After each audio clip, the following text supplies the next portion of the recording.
Hey, how you doing? What's up? I did a 3-hour live stream last night. There's a lot of British peeps in there, and I had them all laughing. I was talking about their PM, and the guy that's exercising all the wonderful tyranny in the UK right now. And I said his real name is Mularam.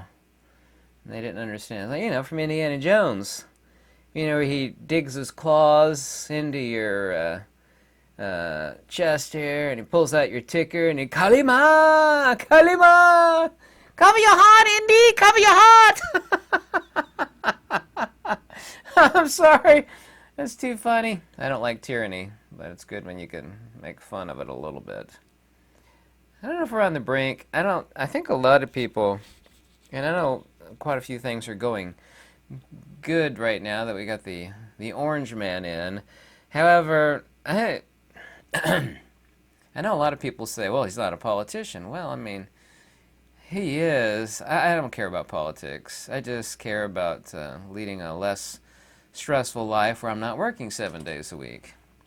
By the way, I posted this audio that was very, very heartfelt and extremely raw on my Substack. The link to my Substack is below. I posted it yesterday. And right after that, I posted this really, really wonderful article. Everything on my Substack is free.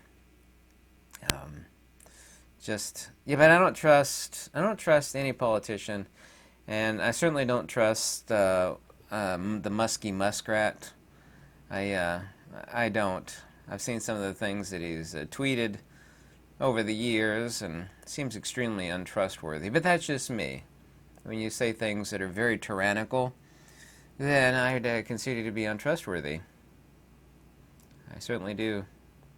By the way, I don't know if you know this or not, but starting on January the 19th, which was a little over a week ago, a fake book, their internal policymakers decided that Linux is malware and labeled groups associated with Linux as being cybersecurity dangers. Any posts that is mentioning DistroWatch or Linux and multiple groups associated with Linux have either been shut down or had their posts removed. Well, and I'm no fan of Linux.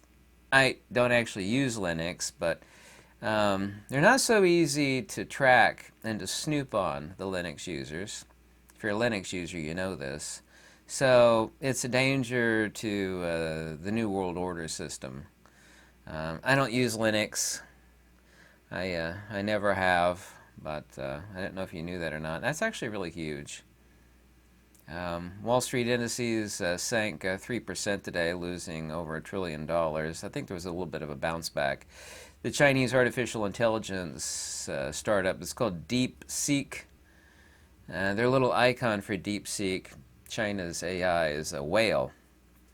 By the way, NVIDIA, that all these people have been telling me, it's just going to keep going up forever and ever and ever. Well, NVIDIA today is no longer the world's most valuable company. It lost just over $600 billion in its biggest price collapse in history. I think it lost was it 16 or 21% of its value? We're moving towards this danger zone, and this is the type of gross ignorance that governments engage in. Kind of like when we were building fission uranium / plutonium. It's like, well, if we don't build them, our adversaries are going to build them.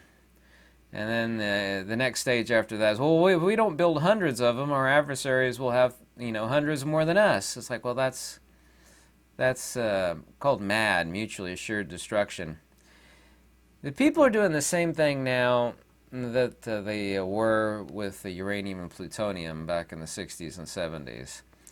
Every country is pointing the finger at the other country. Well, we don't do it, our adversaries will, outstrip us.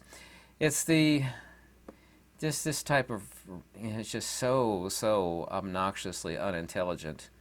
We have AI that, and I've seen this on Insta garbage, as I like to call it, and Facebook. There's all these bots that listen and they post replies. So you got fake responses and fake people, and you have parameter-driven AI algorithms that are responding to people, and people are reading it, and they're being swayed by it one way or another. Um, you know, all of society in the world, by and large, can and is being swayed. Nothing, you think you've seen it now, and I've seen it as well, but nothing like we're going to see in the next few years. All of society will believe in nonsense, having been swayed, even if it's a few degrees one direction or another, by fake people driven by AI. And I don't know if the word is scary. It doesn't, binary algorithms don't scare me. But the fact that it actually drives the behavior, kind of like a cow with a nose ring, that's the scary part. Um, you know, there's a reason why we got Project Stargate going on, right? You know, there's a reason why China has been pushing this. They always want power, and the reason and the way they get power is by influence and lies and propaganda, of course. Well, there is no better. All you have to do is feed it energy and cool it. I forgot about cooling it. You ever looked at online, taking the pictures of the Utah Data Center? You should go take a look at the pictures of the Utah Data Center. Have you ever seen pictures of the Utah Data Center? All you have to do is feed it coolant and energy, and it will do anything you want it to do. It's the best world, pie in the sky type of propaganda, societal influencer you could possibly imagine. Do you know that the computer generated, AI generated actually, fake people, and soon we'll never need actors, which is a good thing. We won't need actors anymore. You'll just write a script and you'll feed it into AI and it'll make movies. We'll all be watching totally AI generated movies.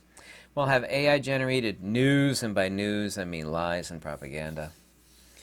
And all of society, all they have to do is just sit back and push a button. As long as you feed it power and feed it coolant, because it generates a lot of heat. You should see the cooling tanks of liquid nitrogen are at the one end of the Utah Data Center. This is going to be everywhere. This is what every government wants. It's absolute best case scenario for them. It can't betray you. As long as you feed it power and coolant, it'll influence society to whatever ends you see fit. People don't talk about this kind of stuff, but they're talking about it the same way as we did plutonium and uranium in the 60s. Well, we need to outstrip our adversaries. We need to, we've developed it now, but now we need hundreds of them. Now we need a more potent one. They're doing the same thing with AI that they did back then. This is happening right now. The FBI said that they're conducting exercises, including military aircraft, personnel, carry out scenarios, to be ready in the response of the event of a let's just say uranium and plutonium incident. Let's use those words. Uranium plutonium incident in the United States or overseas. So all of that's going on right now. I don't know if we're on the brink right now. I think a lot of people think that since the orange guy got in, that everything's going to change and the world is, going to settle into peace. And I really hope that's the case, but, there's only so much this guy can control. I don't hold out any hope like a lot of you apparently do. This is the new stat, the new percentage, that 60% of Americans now cannot afford a $1,000 emergency. I made that audio last night on Substack. That was very raw. You could listen to it. I don't need to go into the details on it. It's a free listen. I love making audio files too, I have to get dressed up, not that I'm dressed up, put on the lighting and do all this stuff. Not that it's any high budget event for me to make these videos, but it's nice just to do a relaxing audio file and then upload it to Substack. So I enjoy doing that. And it doesn't take as much time. That's not going to curtail any of my video making, of course, but so 60% of Americans can't afford a $1,000 emergency. I'm in the same boat as the rest of you. I've got taxes coming up, and all the money I've been saving for my vacation is going to go to my taxes. And You know, I hope I could work that out. I just don't believe in taking, you know, whatever time span I have when I could still walk around with my own two legs, that, you know, that I do nothing but work 7 days a week. That's not a life. I do have a roof over my head and a truck and a little cabin in the woods, and I'm not starving, as is obvious, but that's just not a life to work 7 days a week. It's just not. And I talked about that in my Substack audio. Um, Everything that's going on now, to a certain degree, is very positive, but I don't trust the musky muskrat, and I don't trust any of them. I shouldn't point out the guy that's in the White House, right? I don't trust any of them. I don't. There are some good things that are happening right now. I don't need to go into those details, but I hope things go right. I am very hopeful for society. There is a 4-year track record from 2016 to 2020, but everything changes, and one person isn't pulling the strings on society, as much as we'd like to hope that was the case. But by the way, at 6:05 p.m. Pacific time, it's radio station KCBS in San Francisco Bay Area. They violated their Federal Communications Commission license mandate. They reported live broadcast vehicle descriptions of federal undercover enforcement vehicles. You could guess what they were doing in East San Jose. So I'm wondering if some branch of the government will get involved and pull their FCC license. I don't know what your conclusions on that are, but I just had to mention that. I read every comment. I do. There's no perfect place here in the United States. Most people are overworked. I mean, it's better than many places, but, you know, between opportunity and shared misery, Marxism, I actually choose opportunity. I haven't made the best choices for my opportunities. I should have learned the stock market, but, you know, I just like to live a peaceful life and, you know, make discoveries and stay engaged in deep thought.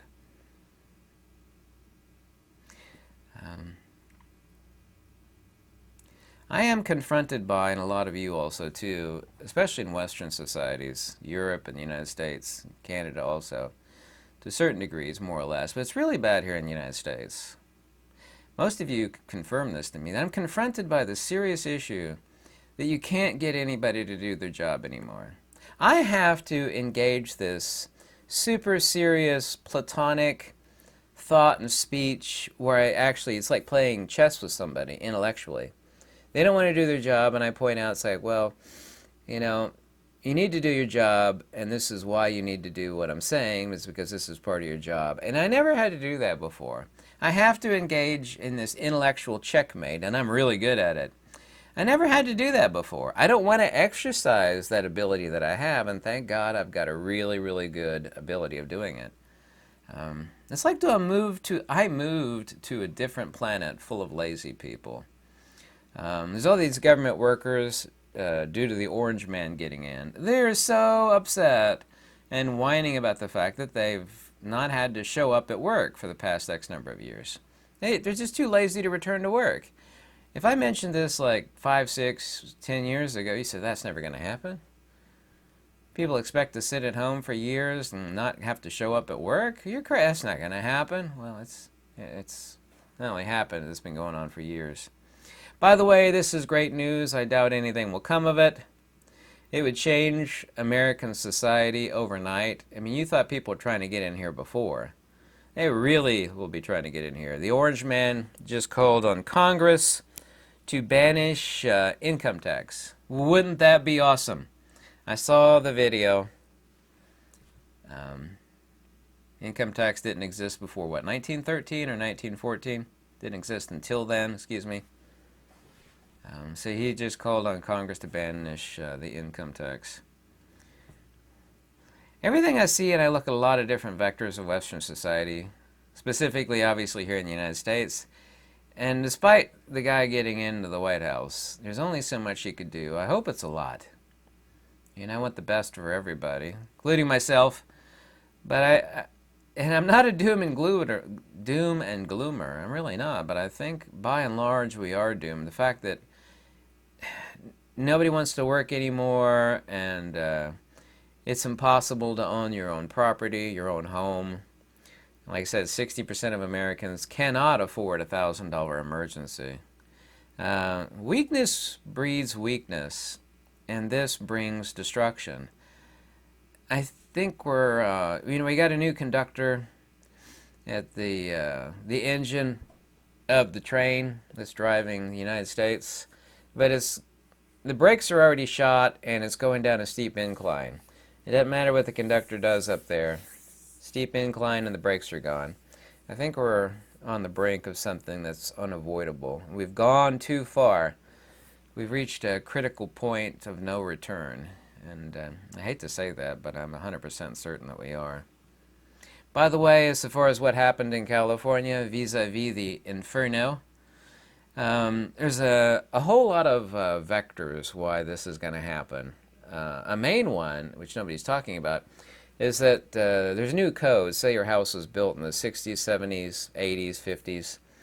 Even if the insurance company gave you 100% on your, your torched domicile, there is new code. You cannot rebuild until you meet the new code for like septic and this and that and then, on and on and on and on. So over 70% are never coming back. The best experts and the best minds in real estate, and considering the obstacles, over 70%, it's probably a lot higher, are never coming back. And even if they got 100% of their money from the insurance company, assuming they have insurance, they can't rebuild. Their house was built in the 80s, has got all new sets of code, which makes it a lot more expensive to reestablish the same domicile. Can't, I got all the money to rebuild. Well, you can't rebuild it that way because your house was built in the 80s, 50s, 60s. You have to bring it up to code. A lot more money. So, by the way, everybody on the planet, I don't know if you noticed this or not, following matters of politics, saw the orange man at the WEF, the speech he gave. What nobody seemed to have noticed is the gigantic warning sign of turmoil behind him during the address. The seal of the United States has two versions.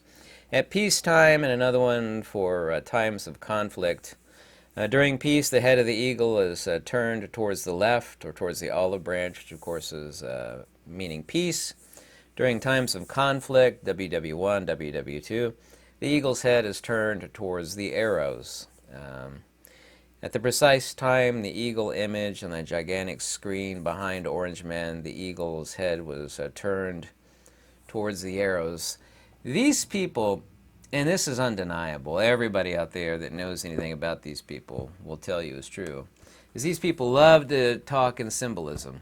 They'll hold their hand a certain way, they'll make certain gestures, and the common person watching the video won't see it, but everybody else that's trained to look for it, you know exactly who I'm talking about, various entities. They say, oh, look at that. They're not even listening to the person talk. They're looking. If you were deaf, you would still know what was going on because of the symbols, like the hand gestures, or the symbolism of the eagle, where the eagle's head is turned towards the arrows. I don't know if I should be making too much of that, but it is actually significant. These people always speak in symbols. They speak to the other people. It's like a... Remember they used to talk about this in the 80s, like if you played a music track backwards, it was very, very evil. Or if they pause a record on the turntable and they play it backwards and wah, I worship the evil. These people do the same thing with hand gestures and symbols. And that is really significant. I don't know if conflict is going to emerge as a result of that symbol, but these people do nothing by accident regarding their hand gestures or their symbols when they communicate to their own brethren. Anyway, check out my Substack. It's completely free. If you like these videos, any donation is always warmly welcome. Oh, here's something else. Someone told me like 2 years ago, I'm not a big Star Trek fan, Star Trek Discovery. They said there's a person that writes for this, some of the symbolism in Star Trek Discovery. he watches your videos on magnetism, and there's an episode coming up where he puts your symbol in there of the magnetic field. I was like, oh yeah, I saw it. I can find the exact episode if you want. It's in Star Trek Discovery. One of the spin-offs of Star Trek Discovery is called Section 31.